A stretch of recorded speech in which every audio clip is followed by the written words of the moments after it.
So, welcome, universe. This is the inaugural or intro or first, however you want to put it, the beginning of the Quest for Excellence podcast series. And I'm joined today by Reba Keller. Say hi, Reba. Hello. Um, she is a young, talented artist. Not sure how old you are. Maybe we'll crack that egg in a little bit here. Not a big deal, but young, talented artist that I had met recently. We're both a part of a digital educational platform called Entre Institute. And maybe a month and a half ago or so, when this recording was done, she had posted, first time I'd seen her post in our group, and she had posted a piece for artwork, which is super cool. We're both kind of kindred spirits of the whole kind of fantasy adventure vibe, and she had posted a super cool drawing she did, digital art, and it was great and struck up a conversation. And I just, at that time, had been looking for an artist and didn't want to spend $1 million. And young entrepreneurs, when they're just starting out, that's having a ton of capital is what they're working on building. So really wanted to find somebody that was young, eager, but had talent and kind of vibe with my kind of style. That was Reba, and we met from there, and she's done some commission work for me to get my soon to be released YouTube channel, which is actually a part of this first interview here or conversation, but helped do some artwork. It's been amazing. She's been great to work with. And so there's kind of a long-winded introduction. So Reba, how you doing? I'm doing awesome. How about you? I'm great. I appreciate you being here. I know it's just kind of the first time either of us has done this kind of thing. When you think of a podcast or interview, you think of successful people or millionaires or well-known entrepreneurs, but that doesn't mean that normal people who kind of how we just talked about before we started this, normal people who might not be traditionally successful, but might have a ton of wealth and value within them to give to people. And it's hard to find a platform or a place to find that. Social media is just that. It's very social. There's a lot of people. So to be able to have a conversation with one individual with their life experience and to really kind of dissect that, I think is super helpful and something we don't get enough from kind of the everyday person, Yeah.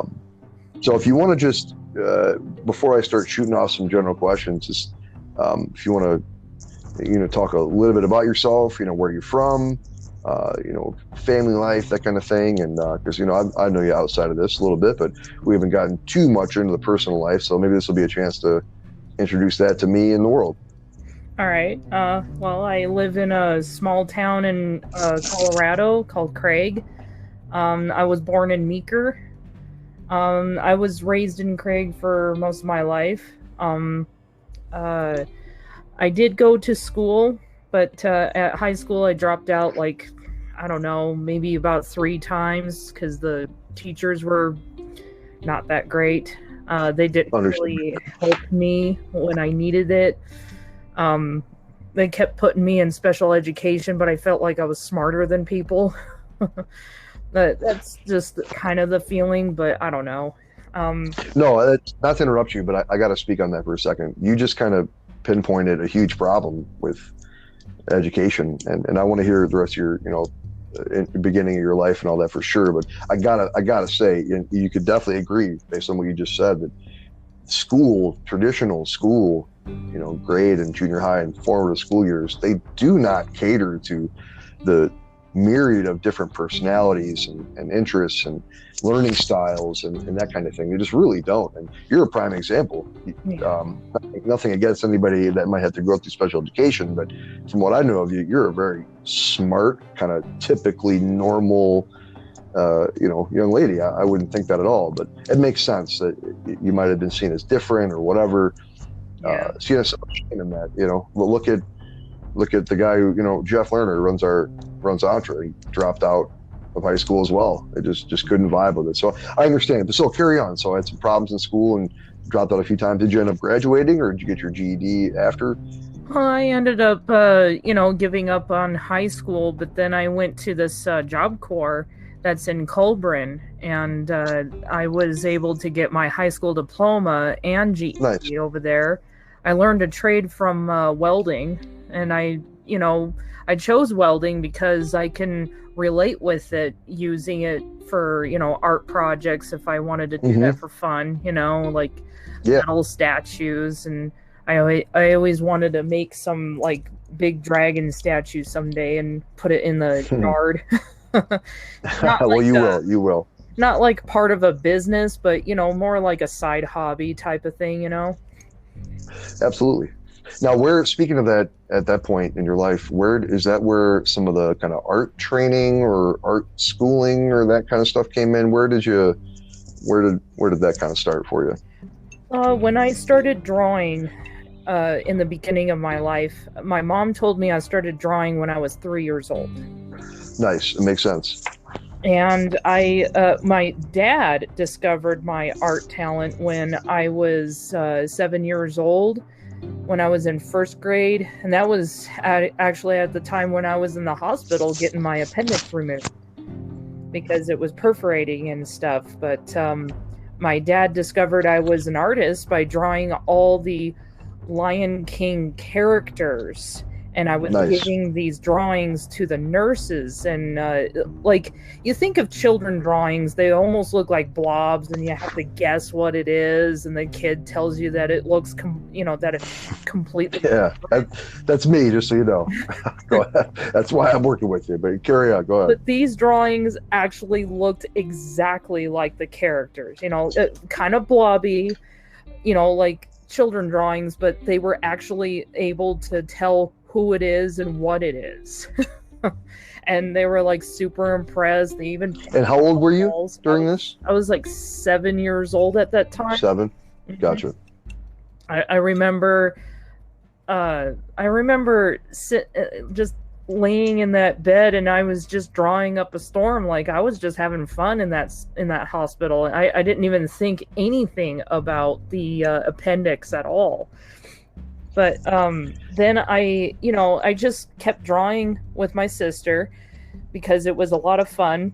Me and my sister always made stories together with our drawings. We would get a bunch of paper, get all the crayons and colored pencils, you name it, and we just made up all kinds of stories, made up characters. We just kind of shared that kind of moment, Now, speaking about your sister, was that your only one in terms of your family? Do you have other brothers and sisters, or? She's my only sister. She's a younger sister. She's like younger, 2.5 years younger than me. Gotcha. She's already married right now, currently, and she's got 2 kids. Oh, nice. And she lives in Washington State right now. We're like best friends. You guys talk regularly still? You still keep in touch? Oh, yeah. Now, around that time when you guys were doing all of that drawing, and then immediately after that, and one, I want to mention one thing you said, and I think if more people did this, and we've talked about this before, about all your art and stuff you're doing, you said that you kind of got taken away, and not necessarily that you were in a really horrible situation, but it wasn't exactly a fun time in the hospital, right? But you were sucked away into like a different happy universe by drawing. And that you found out then when you were, 7 years old, that's something you really enjoyed, and it brought you real happiness. It's different than when you're, at home or in the summer, you got all this free time and you can do whatever you want. If you chose to draw all summer, sure, you must love it. But, when you're in that situation, you really kind of know what makes you happy, when you're in not the greatest situation. Yeah. But so after that with your sister, you guys are doing your formative stuff. You're, coming up with we'll talk more about the characters and all that, but I'm more kind of the inspiration for where you came from at this point. So after that, did you actually have any, formal art training, or was this all just hours and hours and hours and hours of practice, learning online and that kind of thing? Or did you have any kind of art school, art training, anything like that?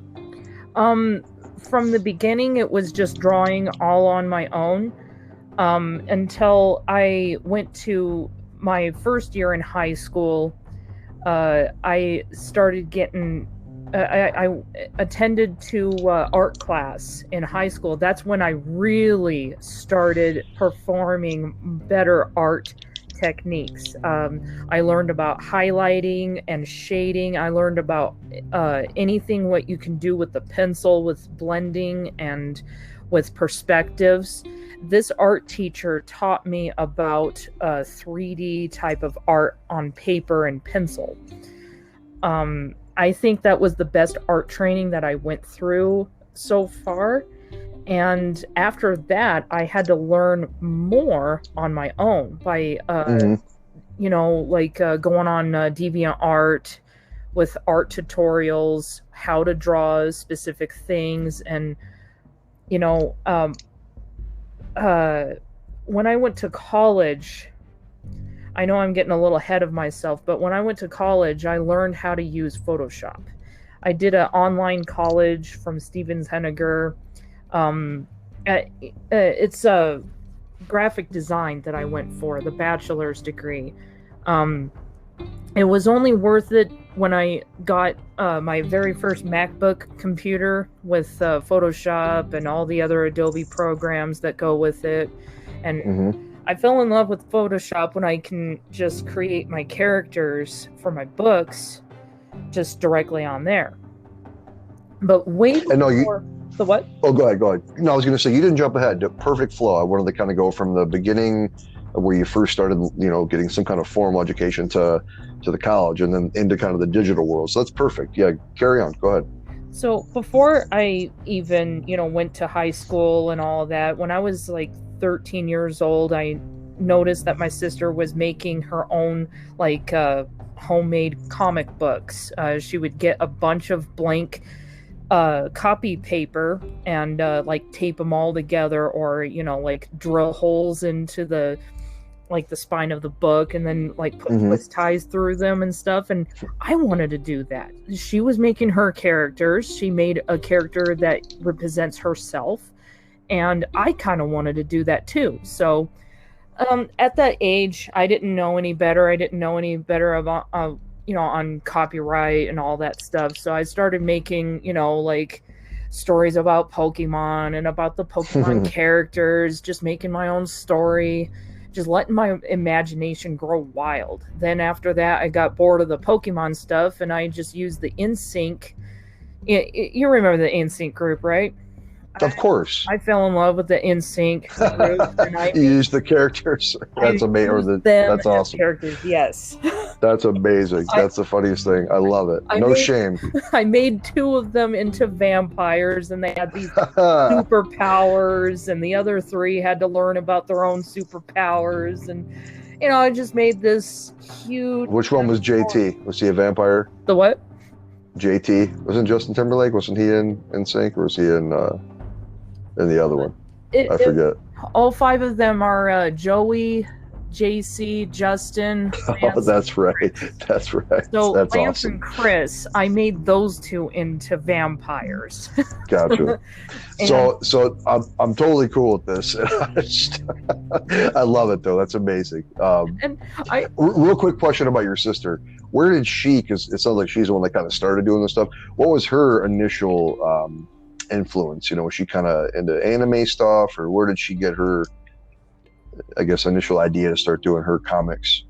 Well, she hung out with 2 other friends of hers that she went to school with, and they kind of shared stories with each other. They just made characters that represents themselves and, you know, each other.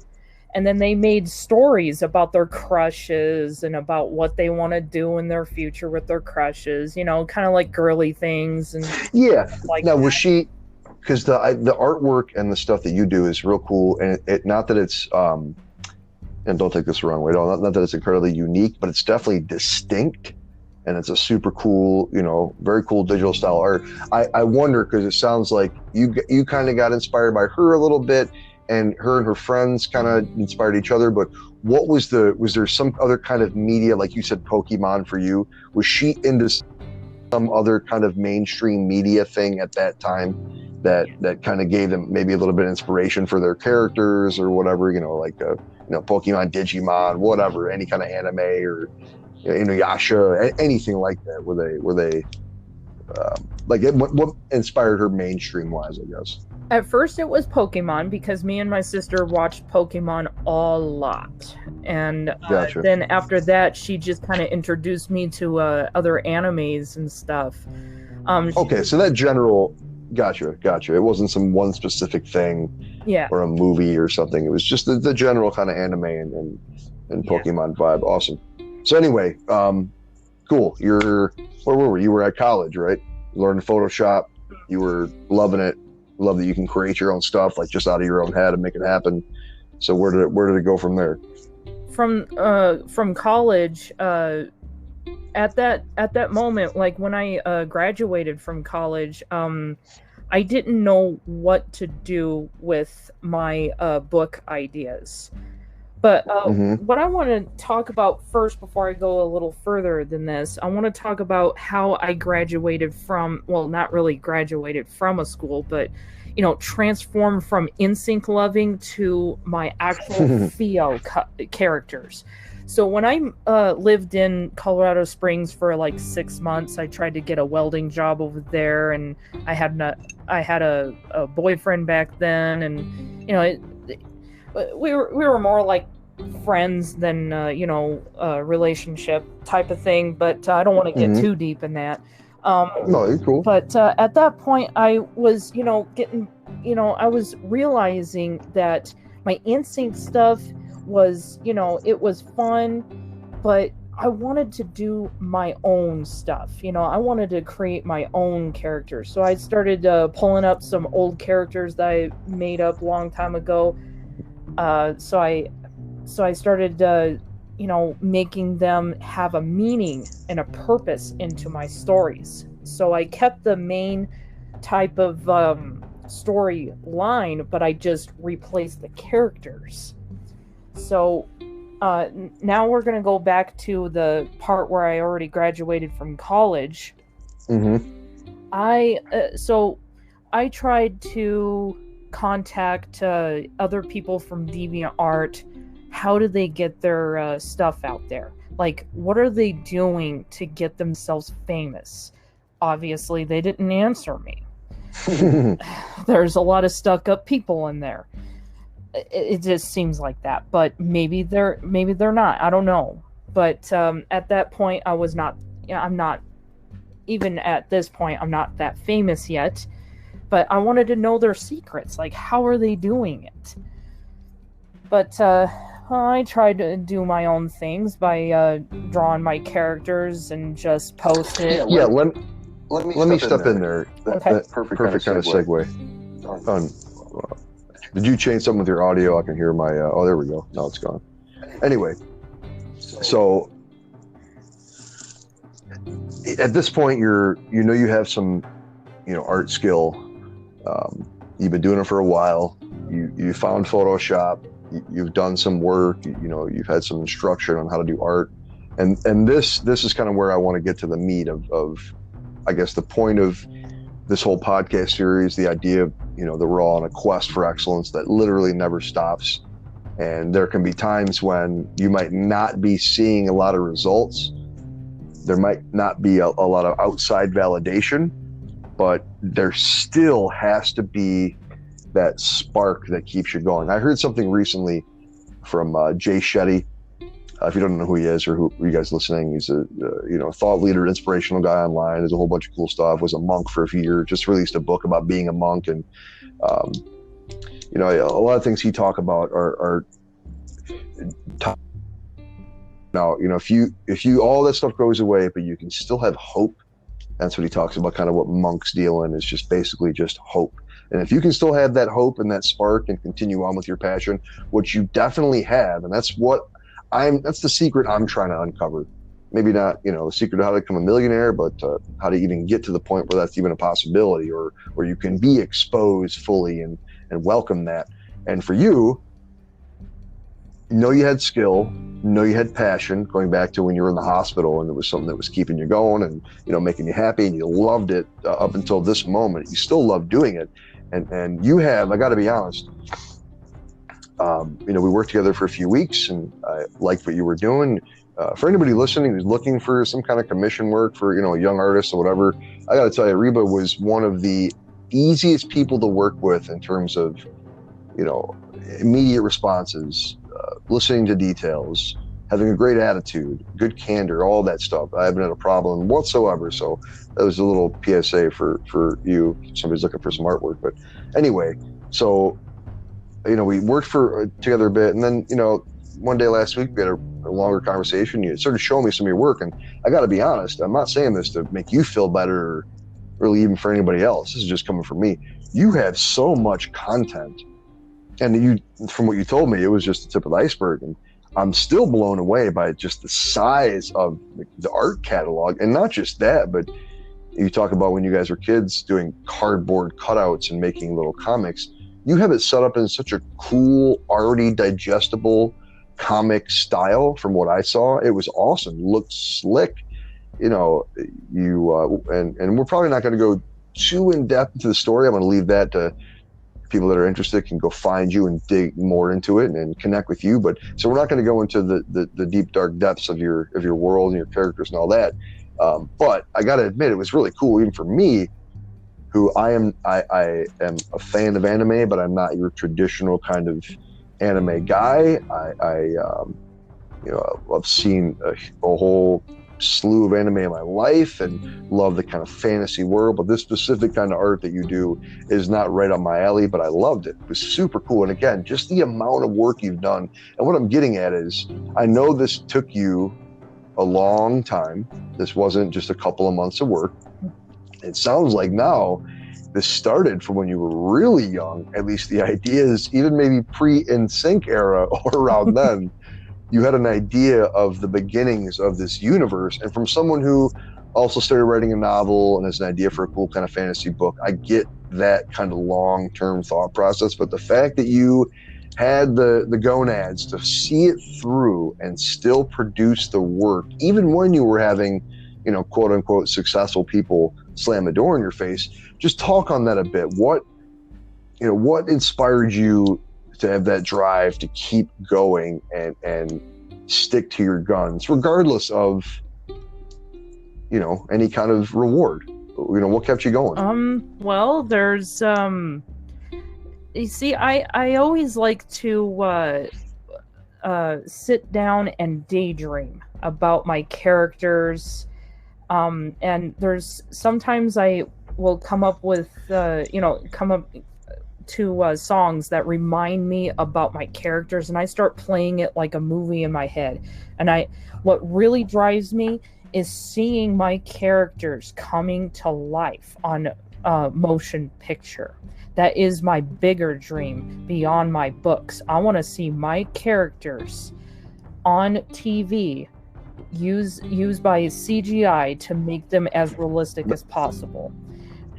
Nice. So I play it like a movie in my head, especially with specific songs. And these are songs that have no lyrics, but it has this wonderful music melody that is like, I guess I can call it like modern symphony type of music. I guess people call it epic music on YouTube, but I listen to those kind of music.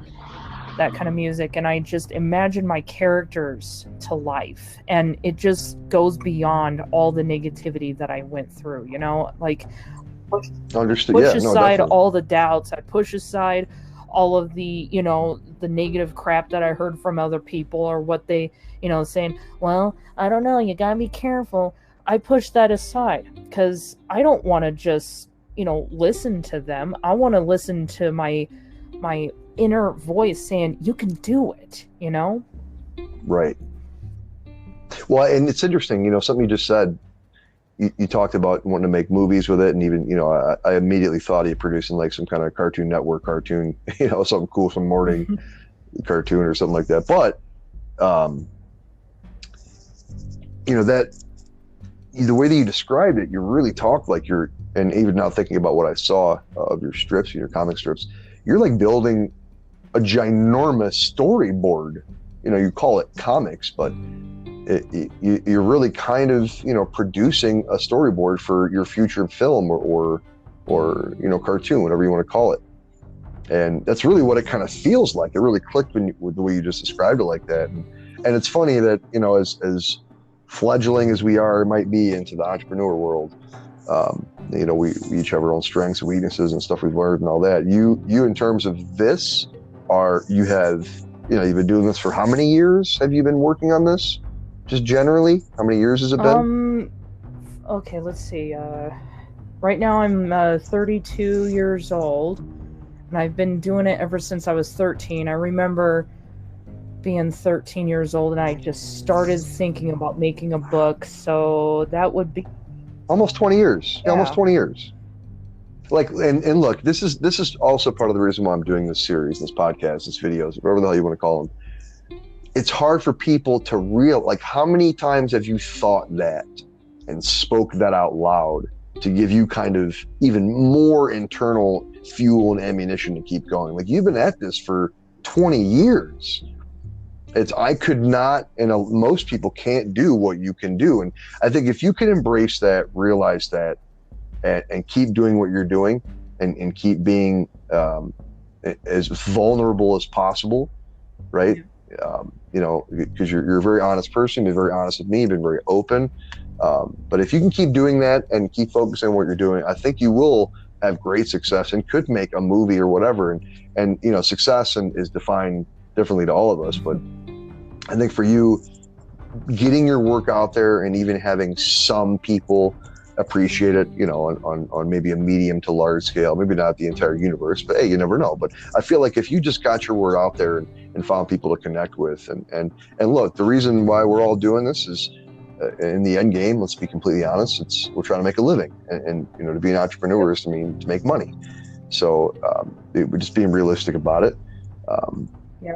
So look, I've been trying to keep these, and I want to stick to my guns with this.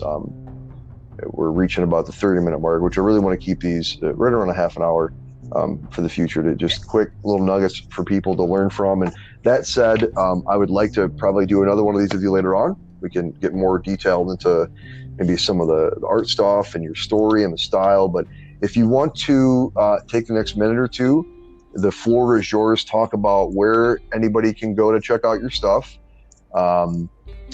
If there's anywhere they can go to check out, more details about the comic strip or your characters or your world, any of that stuff, just please, the floor is yours, and where can people come find out more about you? Okay. The one website that I would like to share my stuff on is my DeviantArt website. You can find me as Dragon Venom. There's a dash in between Dragon and Venom. And you can also find me on my Facebook as Reba Keller. If you wanted to check out some web links that I'm going to be sharing for my blogs and stuff. I also sell my art on t-shirts and hoodies on Redbubble, and you can find me as Dragon Venom 55. Some of those are pretty cool, by the way, guys. I saw those, and they're quality stuff for anybody who likes that kind of stuff, fantasy work, or kids looking for something cool and unique.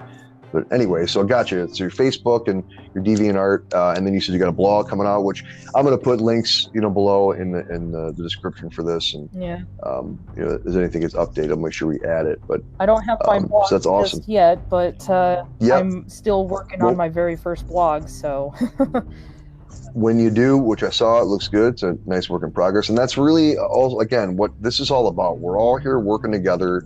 This isn't a place for millionaires and billionaires to talk about how they got their millions. It's really for normal, everyday people to talk about what fuels them, what motivates them, and how we can share that with other people, right? Yep. So I think this has been great. Thank you for you being open. I feel like there's a lot more we could talk about, and we'll schedule another talk and carry on with this. But so again, I want to thank you for being here, Reba, for the Quest for Excellence audience. Anybody who might have heard this or future podcasts or is a part of this series, I really appreciate it, and thank you guys for your time. So thanks again, Reba. You're welcome.